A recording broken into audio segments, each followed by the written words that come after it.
இது இயேசுவின் சுவிசேஷத்தை அறிவிக்கிற சத்தம். இதை தான் கவனமா கீழே ஆரம்பத்திலே சொன்னேன். அல்லேலூயா. எல்லா சத்தத்தையும் கேட்க முடியுது, அவருடைய சத்தத்தை கேட்கலான்னு பார்த்தா காது கொடுத்து கேட்க முடியல. வீட்டுல குடும்பத்துல ஜபம் பண்ணலாம்னா ஊரு கதையை பேசினே நாங்க ஜபம் பண்ணி இருக்கிறோம். ஜபம் பண்ணணும்னு நினைக்கிறப்ப தேவையில்லாததெல்லாம் பேசி நின்று ஜபத்தை முடிக்கிறோம். தூக்கம் வந்துடுது, பிரச்சனை வந்துடுது. ஜபம் பண்ணலாம்னு நினைக்கிறப்பதான் கோபம் வருது, ஆத்திரம் வருது, அச்சரம் ஒட்ட ஏது ஓடுறான். இந்த டைம்ல ஒட்ட ஜபம் பண்ணவா வரமாட்டோம். நான் என்ன பண்ண முடியும்? அல்லேலூயா, அல்லேலூயா. இதான் குடும்ப ஜபம். வீட்டுக்கு ரட்சிப்பு இது மாறணும். ஜபம் எல்லாம் கரெக்டா டைம் வந்துச்சு. உட்காருங்க, சாப்பிட்டீங்க உட்காருங்க, சாப்பிட்டு முன்னாடி உட்காருங்க. ஜபத்துல உட்காந்துட்டோம். சீரியல் கதை ஓடும், சீரியஸா ஓடும். இவன் பண்ணதை அவன் சொல்லுவான். ஐயா இயேசு பண்ணதை சொன்னதை சொல்லுங்க உள்ள உட்காந்துட்டு ஜபத்துல. அது பிசாசு கொண்டு வரதுக்கு இல்ல தெரியுது. வீட்டுக்குள்ள வரணும் ரட்சிப்பு.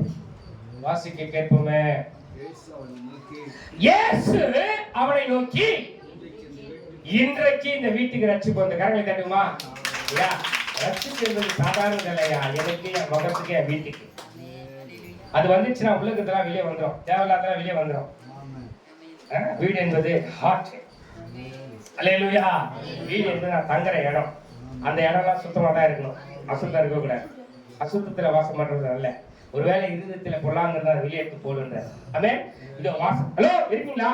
வாசப்படி தட்டுகிறேன். ஆமே. வாசப்படி தட்டுகிற ஒருவனின் சத்தத்தை கேட்டு, என்ன சத்தம்?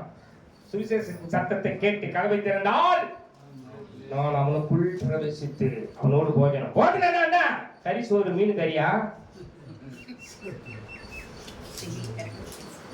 வார்த்தையா? வார்த்தை அப்படியே புசிக்கணும். உள்ள இடங்களில் வேந்து அமர்ந்து தண்ணீர் கொண்டு போவார். அல்லேலூயா, அல்லேலூயா. சும்மா இல்லையா வார்த்தைலாம் புசிக்கணும், ருசிக்கணும். சுருளை போட்டாரா என் வாய்க்கு இன்பமா இருந்தது, தொண்டைக்கு கசப்பா இருந்த வயிற்றுக்குள்ள போறப்போ இன்பமா இருந்தது. கரவை தட்டுமா? அதே இந்த வார்த்தைய படிச்சு படிச்சு படிச்சு அழுவேன், அடிச்சு படிச்சு முத்தம் ஊத்துன்னு இருப்பேன். எனக்கே தெரியாது, என்னால உட்கார கூட முடியாது. போய் பார்த்து கொஞ்ச நேரம் மறுபடியும் என்ன உட்காந்துக்குவேன். அல்லேலூயா. என் வீட்டுல கறக்கிறது நான் அப்படியே சொல்றேன். என் ஜப வீட்டு அறையில. அல்லேலூயா, அல்லேலூயா. அப்படியே உறவாடினே இருக்கலையா. அந்த உறவு வரப்போ எதிராளி பார்ப்போம். பிசாசுல நம்ம சாதாரண மனுஷன் பார்க்க கூட முடியாது. நம்மள அவனுக்குள்ள ஒரு பயம் உருவாகும். நம்ம கண்களை பார்த்தாலே. கடவுளை தட்டுமா? அவனுக்கு சாட்டை பண்ணி வெளியே வரணும். பிசாசம் 25 கிலோமீட்டர் அண்ணா இருப்பான். எப்படி இருப்பான்? எங்களை சாகரிக்க நினைச்சா நாங்க சுவிசேஷத்தை அறிவிச்சுட்டு வரோம்.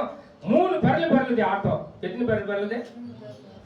இயேசுவே மெய்யான தெய்வம் என்று சொல்லிட்டு வந்து நிற்கிறோம். நைட்டு 12 நான் சொல்றது யாருமே கேட்கல.